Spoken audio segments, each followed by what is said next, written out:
एक बड़ा सा हीरे का व्यापारी था जिसकी समय से पहले ही मृत्यु हो गई। उसके जाने के बाद उसके बेटे को उसके पास एक पत्थर मिला। उसने अपनी माँ से पूछा कि माँ, यह पत्थर किस काम का, इसकी कीमत क्या है। तभी उसकी माँ ने कहा, बेटा यहाँ तो मुझे भी नहीं पता। तुम ऐसा करो कि बाजार में जाओ और इस पत्थर की कीमत सबसे पूछो, और हाँ, इस पत्थर को तुम बेचना मत। तभी वहाँ बच्चा बाजार में जाता है और एक सब्जी वाली के पास जाकर पूछता है कि मैं यहाँ आपको पत्थर दूँ तो आप मुझे इसके बदले क्या दोगी। तभी वहाँ कहती है कि बेटा, इसके बदले मैं तुम्हें गाजर दे सकती हूँ, गाजर ले लो और यहाँ पत्थर मुझे दे दो।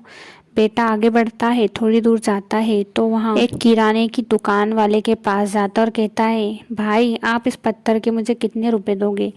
वहाँ उस पत्थर को देखता और कहता है कि 500 रुपये ले लो और इस पत्थर को तुम मुझे दे दो। वहाँ फिर आगे बढ़ता है और एक सुनार के पास जाता है। वहाँ सुनार मामूली सा था। उसके पास जाकर बोलता है कि भाई आप इस पत्थर के मुझे कितने रुपए दोगे। वहाँ आदमी कहता है कि मैं इस पत्थर के तुम्हें 10,000 रुपये दे सकता हूँ, तुम चाहो तो पत्थर मुझे दे सकते हो और इस पत्थर को वरना तुम ले जा सकते हो। वहाँ और आगे जाता है और एक बड़ी सी सुनार की दुकान पर जाता है। वो सुनार की दुकान पर जाकर पूछता है तो वहाँ इंसान उसे 1,00,000 रुपये बताता है। वहाँ उसे वहाँ भी नहीं देता। अब वहाँ एक बड़े अच्छे सुनार के पास जाता है। वहाँ सुनार बड़ा ही अच्छा था और काम में भी। अब वहाँ एक बड़ी सी सुनार की दुकान पर जाता है। उस सुनार की दुकान पर एक बुजुर्ग इंसान बैठा था जो कि देखने में बड़ा ही समझदार लग रहा था। वहाँ बच्चा उससे पूछता है कि अंकल, आप मुझे इस पत्थर के कितने रुपए दोगे, यह पत्थर मैं आपको बेचना चाहता हूँ।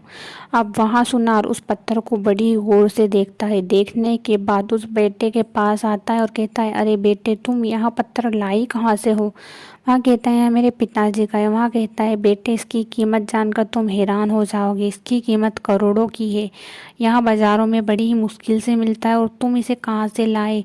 तुम मुझे एक बार बता दो कि आखिर तुम लाए तो लाए कहाँ से। उस बच्चे ने कहा कि यहाँ मैं बेचना नहीं चाहता, सिर्फ मैं इसकी कीमत करने आया था। वहाँ उस पत्थर को अपने घर पर ले जाता है और अपनी माँ से कहता है कि माँ, इसकी कीमत हर जगह अलग अलग बताई गई। तो उसकी माँ यही कहती है कि बेटा, इसी तरह हमारी ज़िंदगी होती है। अगर हमारी ज़िंदगी को हम तुच्छ कामों में लगा देते हैं तो उसका मोल वही रह जाता है।